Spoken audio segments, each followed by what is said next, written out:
Hello, I'm Daryl. Welcome to my first official YouTube video and what is going to be the first episode of my road to the Ice Ultra, which is next month on February the 20th. What is the Ice Ultra? So the Ice Ultra is a 230 kilometre, 5-day self-sufficient ultra marathon in the Arctic Circle in Swedish Lapland. I'm going to be experiencing temperatures of down to -40, and I'm required to carry all of my kit, food included, for that 5 days, minus a sleeping bag, because Arctic sleeping bags are huge. I'll be running through what is known as officially the last remaining wilderness in Europe, and me and the other runners, minus the safety team, will be the only people I will potentially see. It's over 5 stages. Each stage is a day, and stage 1 is a 50 kilometre with 840 metres of elevation. Day 2 is 42 kilometres with 780 metres of elevation. Day 3, 42 kilometres across the lakes, probably the coldest day. Day 4, which is the longest of them all, at 65 kilometres. And day 5, funnily enough, known as the sprint. Not sure if it's the right name, but it's only 15 kilometres to the finish line. Why have I decided to enter such a mammoth event? I'm curious. I watch people do insane challenges and complete the most insane feats. And I just want to know what I'm capable of, what I can push myself to, and why not do it in such a beautiful location like this, which will take me a little bit further into my why. A bit about me: served a small career in the army, and I left the army to compete around Europe in CrossFit, which I did with some of the best names in CrossFit at the time. Fast forward to 2020, COVID hit. One of my competitions was postponed due to that, and I had to switch my focus to something. I knew I was a guy that needed a challenge and needed a focus, and is not shy to do the same thing and enjoy that process over and over again. So with all events cancelled and unable to actually train in a gymnasium, I turned to running again. I really did enjoy running when I first joined the military. That was my thing. I was just like a pair of legs. And I started adding up the distance, building it up, enjoying the trails, being outdoors more, which I think everybody started to do during COVID, when life just kind of stood still for a little bit. And I entered my first ultra marathon, which was Ultra X UK in the Peak District. As you know, the Peak District has some hills and elevation was pretty horrendous, and I suffered a lot. Learned a lot also. Further in 2020, a friend reached out to me to document a challenge on his podcast called the Progress Theory Podcast. It's season 2 if you want to go and listen to it. And it was a concurrent training challenge. So we both had different strength goals. I chose a max snatch, and we were going to run a marathon in the same day. So the goal was to be as strong as we can and still be able to go for a long period of time. On that day, which was December the 19th, or around that date, 2020, I actually snatched a lifetime best of 116.5 kilos. And you can watch that here. Yes, bro! Get up! Yes! Yeah! We then moved into the marathon. The goal was always under 4 hours, and I was successful on that too. From then, I kind of got a little bit of a bug for seeing how far I can go, how long I can go. And I'd never done a triathlon before, so I signed up for an Ironman. Full distance, Ironman Ireland for 2021.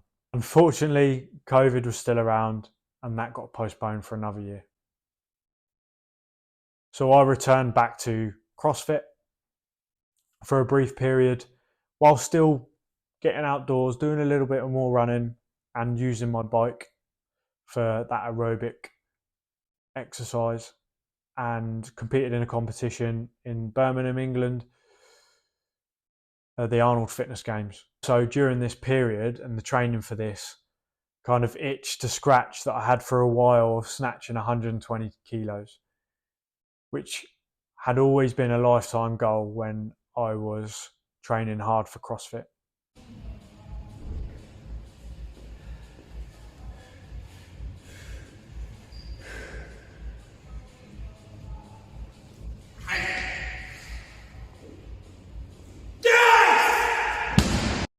With the Ironman still sitting on my shoulder, closing in pretty fast, all of my training then went back outdoors. So I was swimming, cycling and running a lot more. Occasionally still going in the gym because I like lifting weights. But time was very limited. And I actually found that I had more focus when I was in there, and the intention of my training was a lot more powerful than what it had ever been, because I didn't want to spend time in four walls, but I liked lifting weights. Finished the Ironman in 2022, and to this day, it's probably the longest and hardest day I've had. Training for all of those disciplines and finishing the day on a marathon was pretty tough. And it was when we had that hot spell in the summer of 2022. And believe me, even in Ireland, it got hot. So with this, I've realised that I love the outdoors. I love being outdoors. There's something about being outdoors that really just puts some peace in my mind. But I also need challenges. So why not merge them? And I was looking up some cool trails to maybe go and run, multi-day events, or organising my own. And me and a couple of friends, we decided to do the Welsh 3000s. And over the last year and a half, I've done that 3 times, and actually leading a group over it in April this year. But I've done it twice with friends, once in full snow. Done it, 15, finished. Thanks, Johnny. Which was bloody brilliant. And I did it solo most recently. That's it, Welsh 3000's done again. Wind's been crazy. Come on. To the van.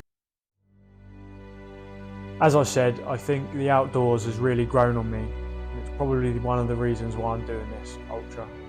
How simple life can be when you're just out there with nothing. And there's no judgment, there's no fears. It's just you and Mother Nature. And a lot of people will laugh at me, but there's also I know there's a lot of people that feel very much the same. And getting out there with other people and reconnecting with nature and ourselves even is pretty powerful, and one of the holistic approaches I like to have with my athletes. Anyway, now we're here. The Ice Ultra is 4 weeks away. What do I think it's going to take? In all honesty, I'm not sure. I have not put myself in that environment and those conditions ever. And I've never ran in snow or snowshoes.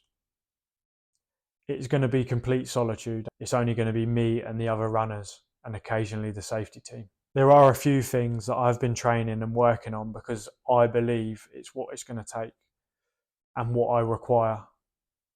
Mental strength is one of them, and focus is the other.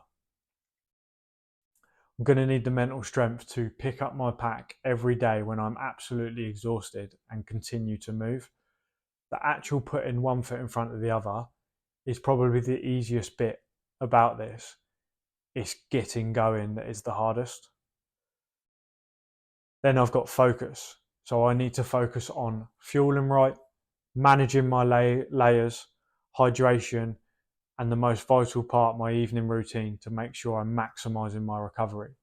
Fueling, my biggest downfall on some long events is that I don't eat early enough. I'm just so blinkers on, go, go, go, that I forget to eat, and I pay for it towards the end. So I'm coming up with strategies to make sure that I do that. Managing my layers, it's going to be -40. I need to stay warm, but also I don't want to sweat. Sweat's going to get cold and it's going to freeze. which if that happens, I'm going to be going downhill pretty damn fast. So it's making sure I'm warm enough, but avoiding sweating. Hydration, although it's cold, still taking on water, taking on electrolytes and salt with my food. Not only is that going to keep muscle contraction at the best, but it's also going to aid in my recovery. And as I said, the most vital part, my evening routine. Personal admin is really what keeps us going, keeps us alive, really. And when I come in after a long day out on that snow, I'm going to need to make sure that I prepare myself the best I can for the following day. Whether that's be get some food on board, get in a fresh change of clothes, sort my feet out, tape them if necessary, rearrange any kit or issues that I might have a wash or a wipe down if I'm carrying some wipes, clean my teeth, and most important, make sure I get a decent sleep or prepare or wind myself down enough that I can actually get some sleep. It's going to be quite stressful, this whole experience, so making sure that I can get myself off to a fairly decent sleep is important.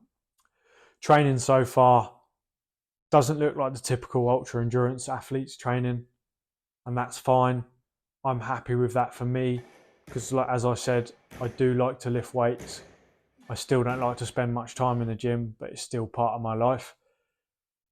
I can't mimic the snow or the temperatures, so all I've been doing is running along the beach on the shingle, which is loose and hopefully mimics soft snow. I live on the south coast, so we barely ever see any snow, barely see any frost, so I can't mimic those type of temperatures either. I believe I've got all my kit sorted. I'm yet to try it all on and running it again because of the temperatures, but I am out in Sweden a couple of days earlier, so I definitely will be trying it. My next video is going to be all about my kit, and I'll be breaking down why I've selected certain bits, what's compulsory on the kit list, what I'm deciding to take as extra, and why I've taken certain things. The idea is to not sacrifice kit, but also not give myself too much weight. To close this off, I'd just like to thank you for getting this far, watching my video. I hope you've enjoyed it. This is my first one, so I'm happy to take any feedback that you may provide. Otherwise, please like, share, comment, give us a thumbs up, whatever it might be. But I look forward to speaking to you next time. See you soon.